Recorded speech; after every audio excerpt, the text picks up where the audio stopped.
আসসালামু আলাইকুম। সকলকে আমন্ত্রণ আনন্দ টিভি সংবাদে। আপনাদের সঙ্গে আছি আমি শারমিন মনির।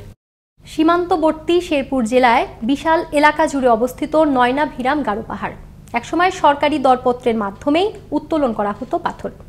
এতে পাহাড়ের ব্যাপক ক্ষতি সাধন হয়, যার ফলশ্রুতিতে প্রাকৃতিক ভারসাম্য রক্ষার্থে গারো পাহাড়ের পাথর উত্তোলন সরকারিভাবেই করা হয় নিষিদ্ধ। এ নিয়ে দেখুন শেরপুর থেকে মারুফুর রহমানের পাঠানো তথ্য ভিডিও চিত্রে ডেস্ক রিপোর্ট। নিষিদ্ধ থাকা সত্ত্বেও পর্যটন কেন্দ্র গারো পাহাড়ে বেশ কিছুদিন ধরে এক শ্রেণীর প্রভাবশালী মহল বন বিভাগের অসাধু কর্মকর্তার যোগ সাজসে অবাধে পাহাড় কেটে পাথর উত্তোলন করে যাচ্ছে। এতে ধ্বংস হচ্ছে গাছপালা, নষ্ট হচ্ছে প্রাকৃতিক ভারসাম্য। সরেজমিনে পাথর উত্তোলনের বিষয়টি দেখতে গেলে দেখা যায় দিনে দুপুরে পাহাড় কেটে পাথর করা হচ্ছে উত্তোলন, আর রাতের আধারে এসব পাথর যাচ্ছে বিভিন্ন স্থানে, করা হচ্ছে পাচার। পাহাড়ের ঝর্ণাগুলো থেকে পাথর উত্তোলনের কারণে ধসে পড়েছে পাহাড়ের উঁচু উঁচু টিলাগুলো। মাঝে মধ্যে বন বিভাগ কিছু পাথর আটক করলেও তা একেবারে লোক দেখানোর মতোই।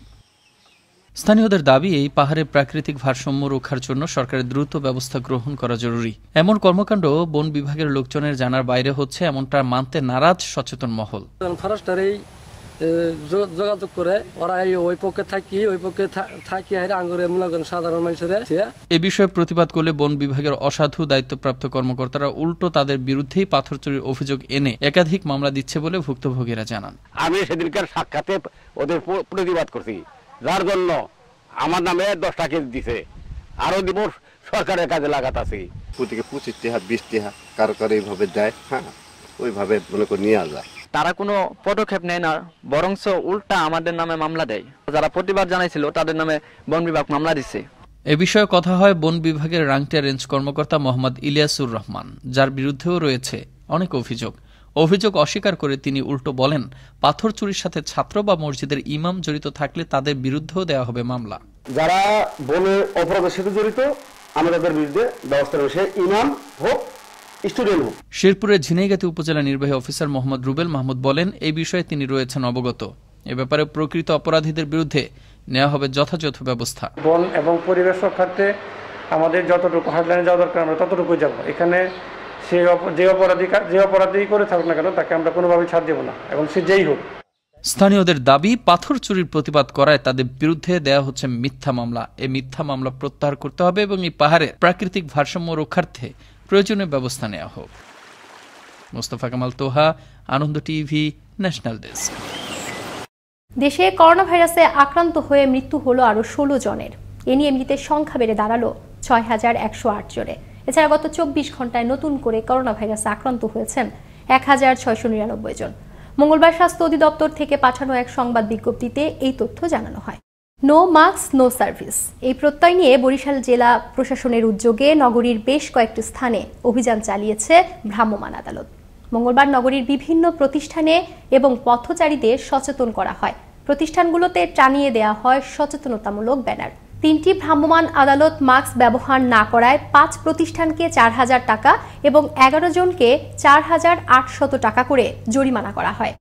করোনা ভাইরাস সংক্রমণ প্রতিরোধে বরিশাল জেলা প্রশাসনের উদ্যোগে বরিশাল শহর জুড়ে সচেতনতামূলক কার্যক্রম হিসেবে লিফলেট বিতরণ, ফেস্টুন বিতরণ এবং মাস্ক বিতরণ কার্যক্রম সহ আমরা মানুষকে মাস্ক পরতে উদ্বুদ্ধ করতে কাজ করছি।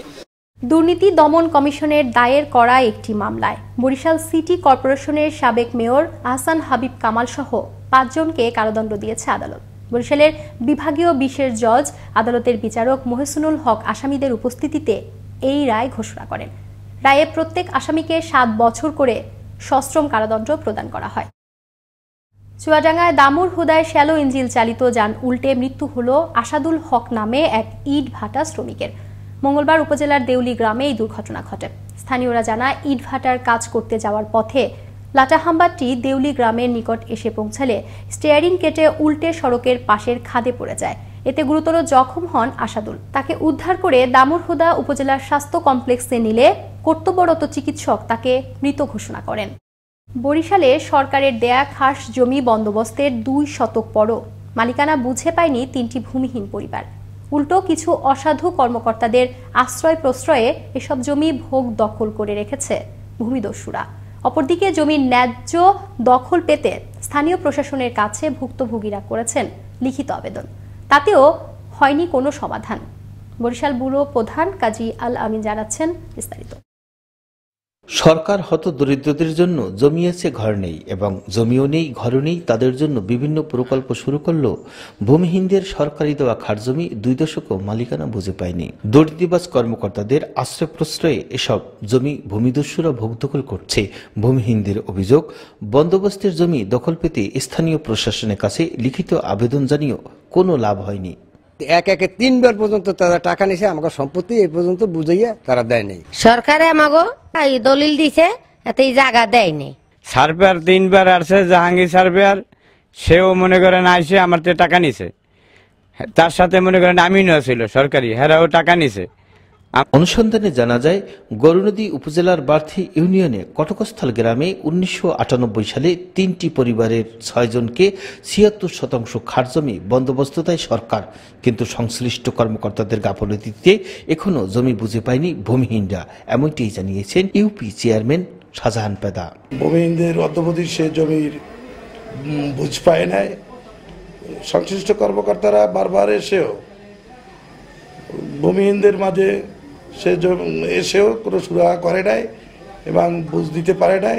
এদিকে ভূমিহীনদের অভিযোগ আমলে নিয়ে তদন্ত করে ব্যবস্থা নেওয়ার আশ্বাস দিয়েছেন উপজেলা ভূমি কর্মকর্তা ফারিহা তানজিন। এই ধরনের যদি কোনো গুরুতর অভিযোগ সত্যিই থেকে থাকে এবং কেউ যদি আমাকে অভিযোগ জানায় একেবারেই লিখিতভাবে, তাহলে অবশ্যই আইনগতভাবে যতটুকু করার সুযোগ আমাদের আছে সেটি করার চেষ্টা করব এবং সচেষ্ট হব। অন্যদিকে ভূমিহীনদের বন্দোবস্তকৃত জমির দলিল হস্তান্তর পরে অন্যদের মাঝে বরাদ্দ দেওয়ার কোনো সুযোগ নেই জানিয়েছেন জেলা প্রশাসক।